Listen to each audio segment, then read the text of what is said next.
Elliot Cadeau is coming to Chapel Hill a year earlier than expected. Riley Davis has some thoughts on the fit and what is it going to mean for Hubert Davis and the bench.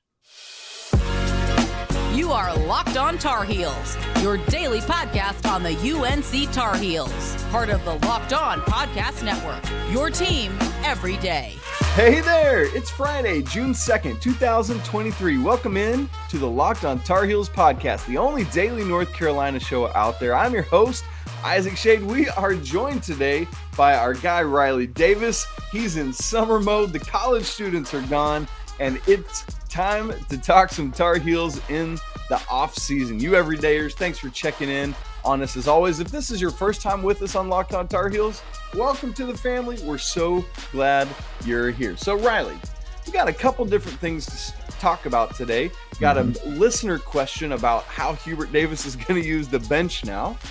You wrote an article recently about Harrison Ingram's fit at North Carolina, so we want to talk about that. But first, we want to talk about the big news of the week, and that is obviously Elliot Cadeau ultimately deciding to reclassify, as we've been expecting, and coming to North Carolina. Earlier this week, you posted a video with kind of your instant reactions to that. I'd love it if you could unpack a little bit of that for us here in this space, and then let's just have a little bit of a conversation about it. For sure. Yeah. And again, thanks for having me on, Isaac. Always a pleasure to hop on here and talk some UNC hoops, especially in the summer where like season still feels pretty distant, pretty far away, but it'll get here before we know it. So hopefully this will help, hold all the fans over and everything. But, but yeah, with Elliot Cadeau, he's someone who I think even the fact that he enrolled this upcoming season is a huge win for Hubert Davis because, in this era of NIL and reclassing and promises and everything, you never know when like someone's going to try to slide in at the last moment with a big old NIL bag and try to get a player to go elsewhere. I don't know if any of that was happening with Elliot Cadeau, but I'm happy that he's making it because I'm sure there could have been coaches out there who were trying to detract him from UNC, even with RJ Davis coming back. So, but I have no concerns about that pairing between Cadeau and RJ Davis. I think it's something where when you look at the best UNC teams, you've had two primary initiators.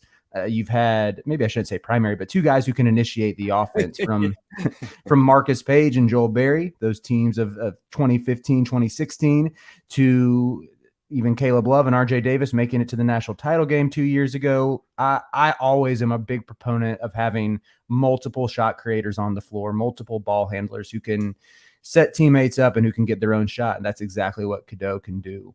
And of course, the biggest attribute that he'll bring is passing. I think I said it in my video, but I think he truly is a transcendent passer. And I believe he could be the best we have seen in college basketball since Lonzo Ball. And I'll temper expectations some and sort of play a little devil's advocate with a reclass freshman because I don't want to put, too many expectations on him, but that ceiling is there for Cadeau. Man, that would be wild. And that's a great pull, a great name. Love to think about that. And it's funny to think about because, he was part of that UCLA team the last time North Carolina won the national championship following that Marcus Page, Joel Berry. We just conflated them. It works. Yeah, right. Speaking of which, with Marcus Page, that's something I've talked about a little bit is what a massive impact he will have on these guys working together to figure it out. Riley, as you think about that, what excites you? I don't think you and I have talked about this. What excites you about Marcus Page being on this staff in that player development role and the impact it can have on this backcourt? Yeah, as far as what Page is like as a coach, that's where I'm not going to come in with any intel or anything. But I think just based on what he was like as a player, like work ethic shouldn't really be a question. I think this hopefully doesn't sound like a backhanded compliment, but he never really made it in the NBA. So he doesn't have, I don't think he would have like lofty NBA funds to fall back on. So he's probably ready to grind and, to look to make this profession, which I think is great. Just having that infusion of a guy on the staff who's going to really get after it. You want to see that in the younger guys who are coming in. And even if he didn't, ever play big NBA minutes, I think he has played in an NBA game and played overseas as well. So just coming in with professional experience, especially, I don't know what exactly his role will look like, but you got to think it'll help with even how he could impact RJ Davis with, his senior year when we lost in the national title game. Joel Berry handled a lot of those ball handling responsibilities, and it wasn't in Marcus's hands as much. The ball wasn't always with him. He had to learn to play off ball a little bit. And I'm really high on RJ Davis as an off ball player. I think I don't have the numbers in front of me, but he is a pretty near elite shooter off the catch. And I think he moves well without the ball. Like, he relocates well, finds soft spots in the defense to get a shot open. And I think having Cadeau there, assuming that he adjusts to the D1 level of play fairly quickly, that should really benefit RJ with more easy looks. And yeah, you got to think that Marcus Paige, having played in a 2-point guard system, should help kind of ease that transition a little bit.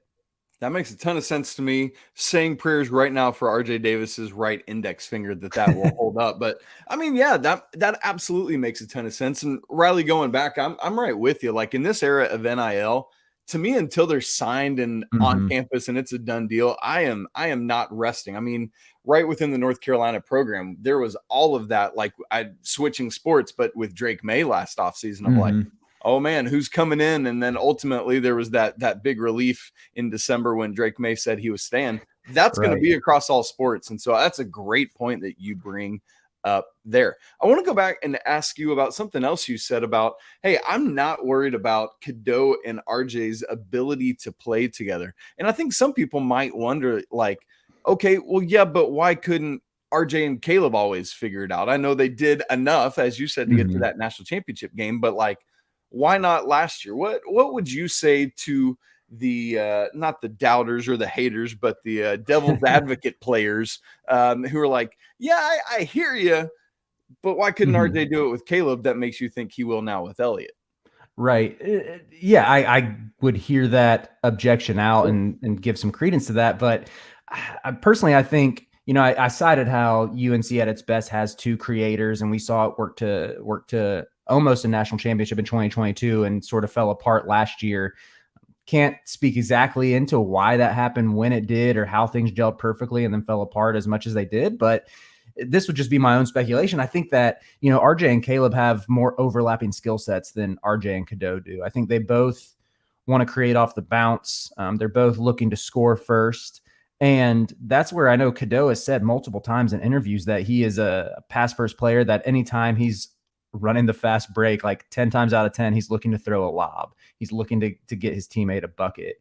And you see that with the way he plays. Like, the flashy passes are real. His live dribble passing off of either hand, he makes all the right reads. And that's where, to me, even with maybe some of the size concerns with Cadeau being listed at 6'2", RJ being listed at 6 foot, at least the offensive skill sets are much more complementary.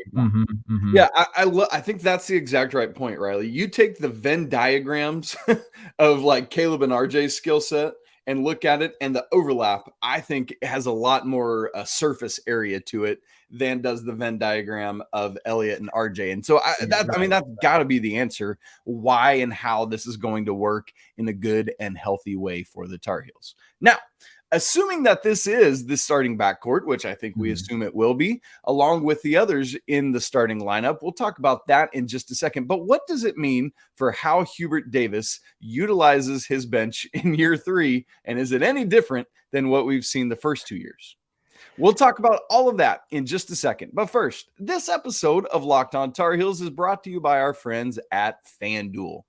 Hey, make a fast break to FanDuel during the NBA playoffs. We're one game into the finals now. I'm telling you, it's going to be over pretty quick, folks, because right now, new customers get a no-sweat first bet up to $1,000. That's $1,000 back in bonus bets if your first bet doesn't win. I love betting with FanDuel on anything sports-related because they have great promotions every day. Their app, it's safe, it's secure, it's super easy to use, and you get paid instantly if you so happen to win, which I'm not very good at doing. There's no better place to bet all the playoff action than America's #1 sportsbook. Visit FanDuel.com/lockedon and get a no-sweat first bet up to $1,000. That's FanDuel.com/lockedon. FanDuel, official sports betting partner of the NBA. All right, Riley.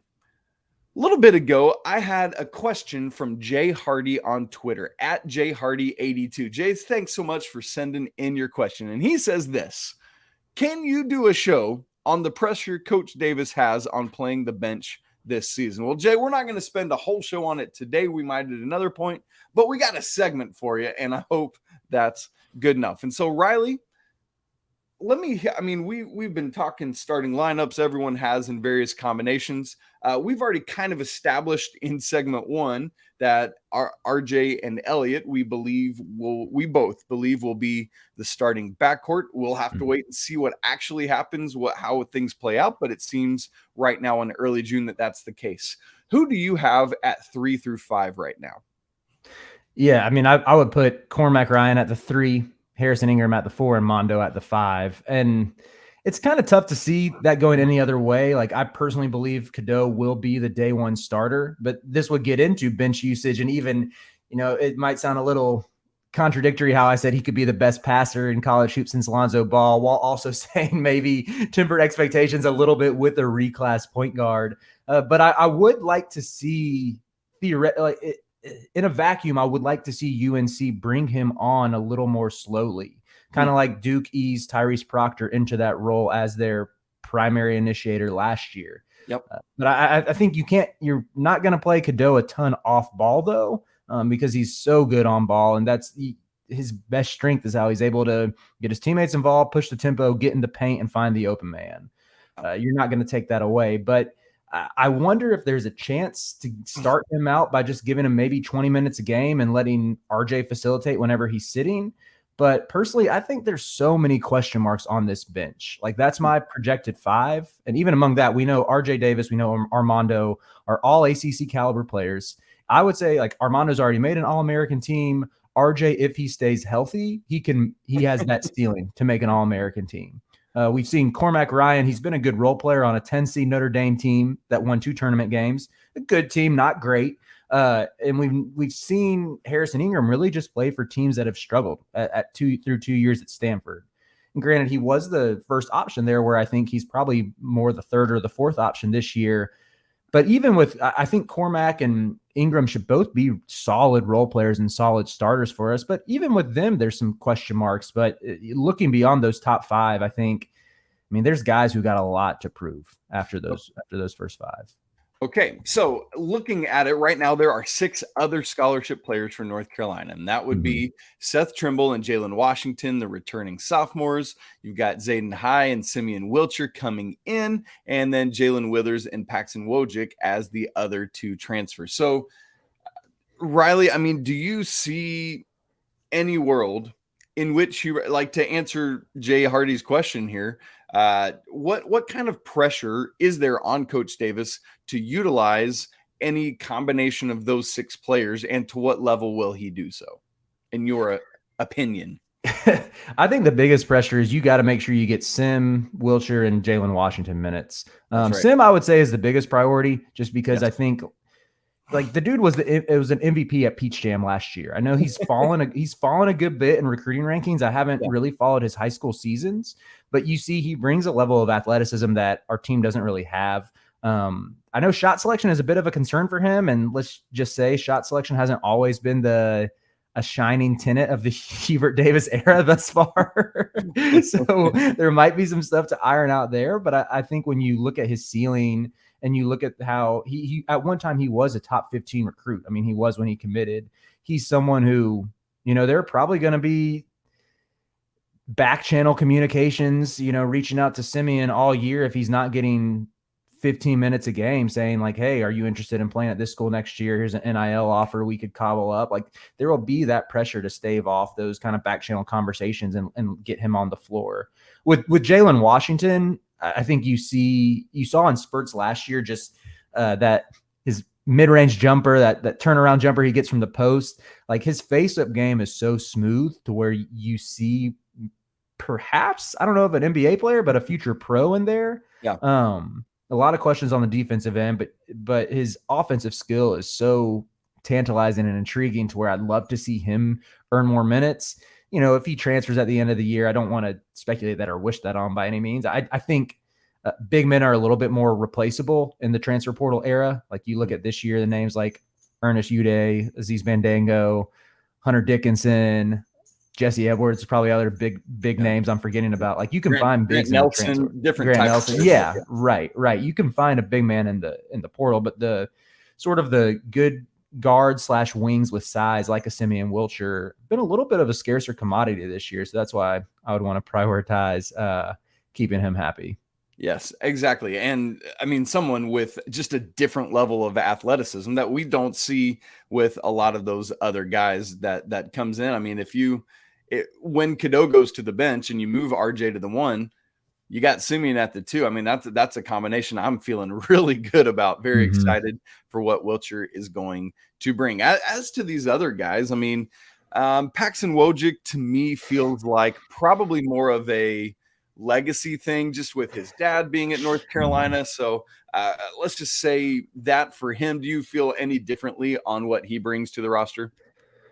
No, I mean, I think Wojcik's a culture guy and a really good practice player. I think there are Carolina fans out there who are saying he's being overlooked. I think you're wrong. An Ivy League coach told me the other day that he doesn't really think Wojcik has the talent to play significant minutes at UNC, and said he could fill a role as someone who's going to move the ball, make open shots, but that's kind of about it. So I'm not expecting much from Wojcik other than I think he'll be a really good scout team player. And who knows, there is probably a world out there where he could sort of play a Joey Calcaterra type role like you saw for UConn this past year. But yeah, I wouldn't really expect much from him. Yeah.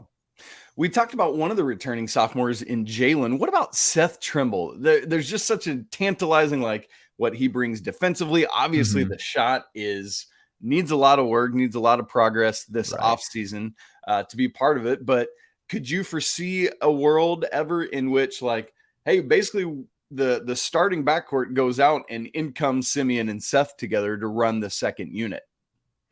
Yeah, maybe. I would have some concerns with shooting. I think both of those dudes want to get in the paint and get to the basket, which I would expect Sim to do that at a relatively high level for a freshman this year.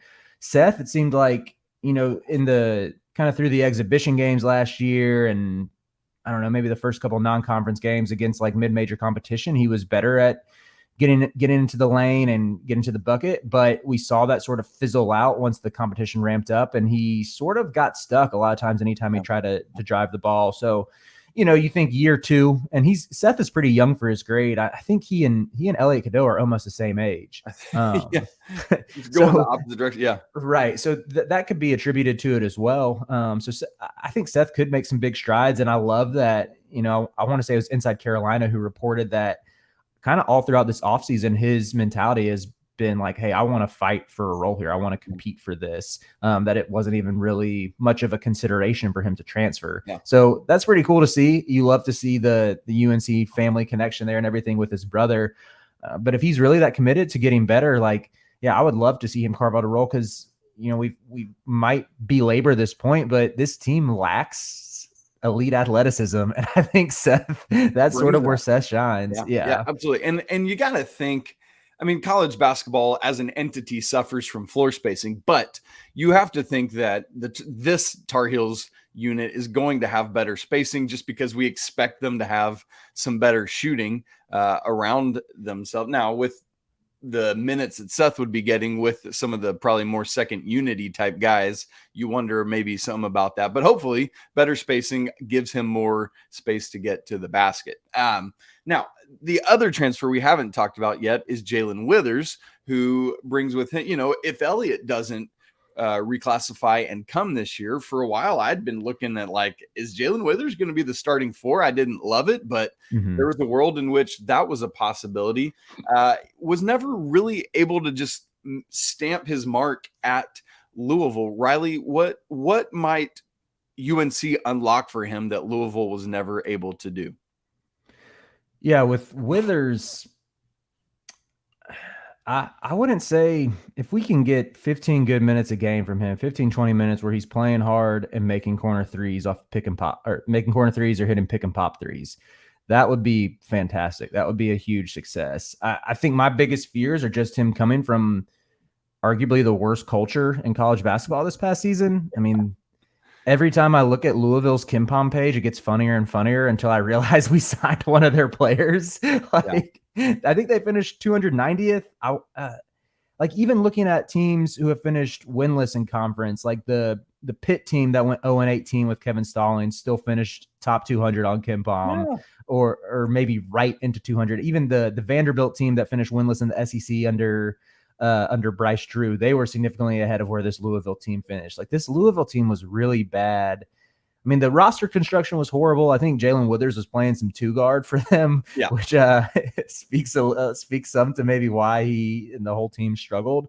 But I sort of fear the bad habits you can pick up by playing for a 4-win team, especially one that really didn't value the ball. I've never seen a high major team turn the ball over as much as Louisville did and value possession so little, and how bad their defense was last year. That's something where, I mean, we really have to bank on our coaching staff, and surrounding Withers with better talent is something that kind of can elevate that. And, you know, he has a little pedigree coming out of high school. He was a top 150 kid, 4-star, and made an all ACC freshman team when Louisville was under Chris Mack, and had a pretty good season in 2020, 2021. They were just outside the tournament where, you know, maybe there's something there that you can unlock. But yeah, I think Withers, I would chalk him up with that group of guys who has something to prove.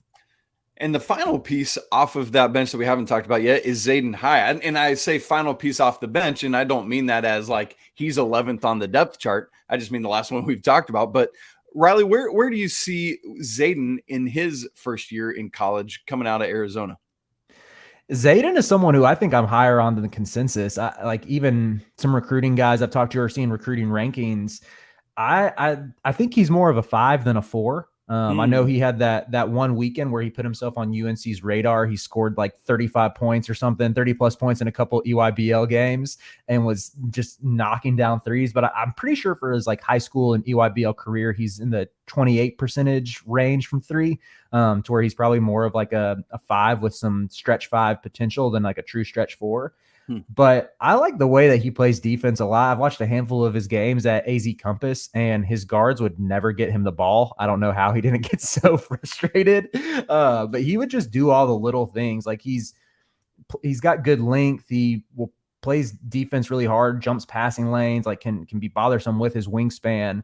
And I think if he's aggressive on that end, I mean, that could get him on the floor for us. Cause I don't know if you were going to touch on this, but I don't think this UNC team exactly projects as a high-level defensive team, just sort of with the size concerns from Cadeau through Cormac on the wing. Right. So that could be something where he earns a role if he's going to get out there and just create havoc, like with his length and with his athleticism. And he's absolutely somebody that can do that. And you know, as hungry as it seems like he is to want to be on the court, like, which is awesome. Like he's going to do those things. So Riley, I don't even think I intended to walk through all 6 of the guys that we have, but we just did. So why not?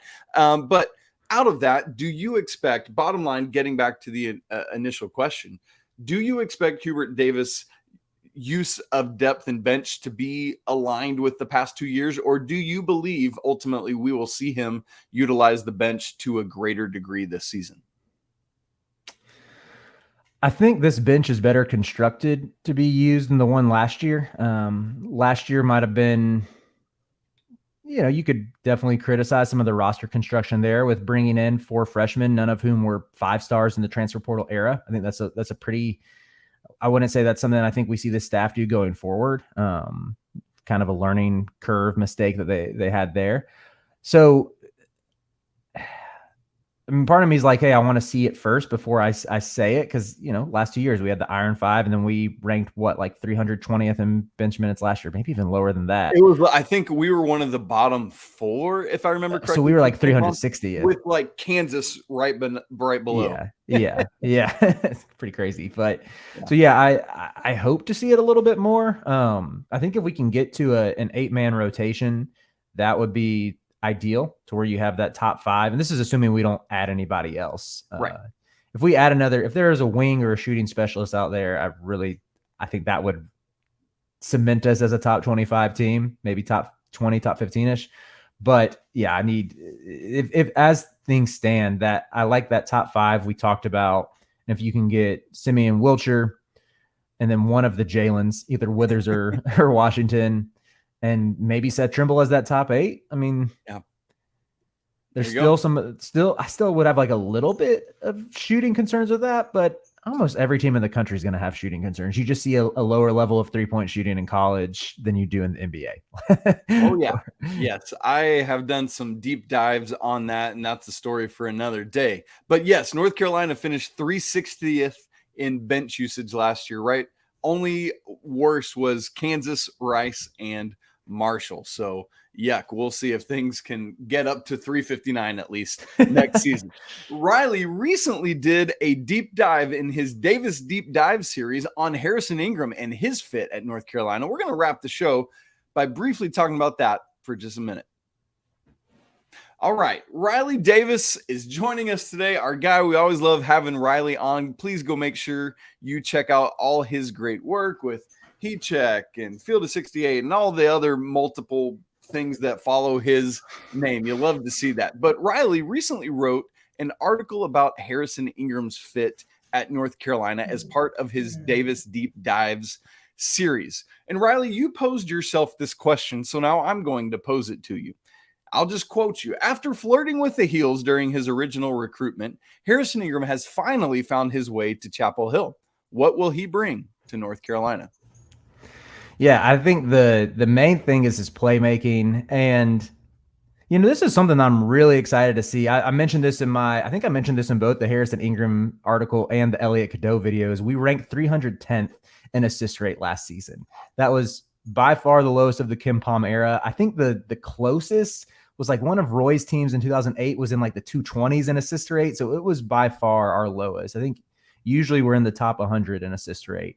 And so just having two playmakers who are like I think Harrison is an elite passer at the wing, whether he's playing the 3 or the 4. The stuff he can do, he makes live dribble passes off of pick and roll that there's probably 5 wings in the country who can make some of those passes.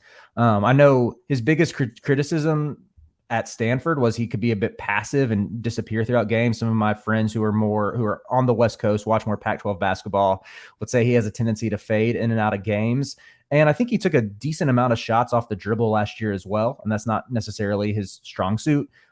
So I'm really hopeful. To me, he just seems like a Carolina kid, and it could be because his name is Harrison and he prioritizes academics. So I'm like, oh yeah, this is just like Harrison Barnes and like your, classic UNC, classic UNC player. But I really think with kind of the gravity that both RJ and Elliot Cadeau can create will have off the dribble, like the amount of kickouts they'll be able to get to him in the corner. And he shot 41% on spot up threes last year. With the amount of attention Armando can command on double teams, he's going to get more open looks, more opportunities to score. And there won't be that pressure for him to be, the primary option who has to hunt for buckets or hunt his own shot even. So, yeah, I would love to see us use him on the short roll as well as a screener. I'd love to see us use him as a grab and go threat off the glass. Maybe I really want to see UNC push the tempo more. This UNC team, I think, should be top 25 in the country in tempo between Ingram and Cadeau's ability to throw outlet passes and to just get moving once we get a rebound. But yeah, with him as well, I think I compared him to Theo Pinson. That's sort of been a common theme that I've seen. I think Pinson moved a little bit more quickly because Pinson, he's more explosive and had a quicker first step. But Ingram's game is more so he might catch the ball on a reversal, probe a little bit, get a post up and find shooters around him. And I think, Cadeau should be good enough off the catch. Cormac Ryan's pretty great off the catch. RJ's off the catch. It's a fit that I think works well for UNC. Man, very excited to see all that. Everything you just said, I'm right in agreement with you, Riley. There's the passing capability that Carolina should have in the starting lineup if it's the one we've talked about at the 1 and the 4 and other places too. But my goodness, those primary skill sets for both Cadeau and Ingram should make for a team that really shares the ball well. Got to get up and down the floor more and looking for that. And I think ultimately the biggest thing, and it's something you said earlier on in our conversation today, is going from Stanford where you're just forced to be the dude to now being third or fourth offensive option, I mean, that just can unlock the world in a massive way for what you're able to do when a opposing scouting chart isn't focused in on you primarily. That is what I think got Harrison Ingram to where he was coming out of high school, and I think is what's going to put him back in his sweet spot, and that really makes me happy. So, Riley Davis, always great to have you. I know we're up against it with our show length here, and so we're going to have to find a time to really dive maybe a little bit more into Harrison Ingram at a later date as we get further towards the fall, and we'll do that. Always great to be joined by Riley and his dog. Man, could we get him on camera? Riley's dog's hanging out with him. For those of you who are watching, look at this beautiful canine down there. What a guy. What's up, homie? So glad you're here. I know he hopped on the futon earlier. I was like, just please don't do anything crazy. And then he laid down and I was curling him up, but he's been whining a little bit. I got him out for a short walk this morning. Need to take him out now, but I love it. I love it. Great stuff there. Hey, fun fact, his name is Scooby, and Brady Manek's dog also is named Scooby. There you go. Great minds think alike. It's a couple Tar Heel legends, me and Manek. That's right. Each in their own right. You love to see it. Folks, make sure you check out the Carolina baseball team who starts regional action tonight against Iowa. They dodge that just ridiculous pitching matchup that we were scared of, and so hopefully they can get out of that Indiana State regional this weekend. Thanks so much for making Locked On Tar Heels your first listen or watch of the day. If you wouldn't mind, go leave us a 5-star review on Apple Podcasts or anywhere else you find podcasts. Talk about why you love being part of this community. You can follow the show on Twitter at Locked On Heels. You can follow Riley at Riley_Davis3 or me at Isaac Schade. Don't forget to subscribe, smash the like button, and leave your comments on your thoughts on the conversation today. Cadeau's fit, Ingram's fit, the depth, and how Hubert Davis will leave it. If you want to have more in-depth conversation about any of that, email the show, lockedontarheels@gmail.com. Folks, we'll talk to you again Monday, but until then, I want to remind you that it's always a great day to be a Tar Heel. Big thanks as always to Riley for joining us, and until next week, peace.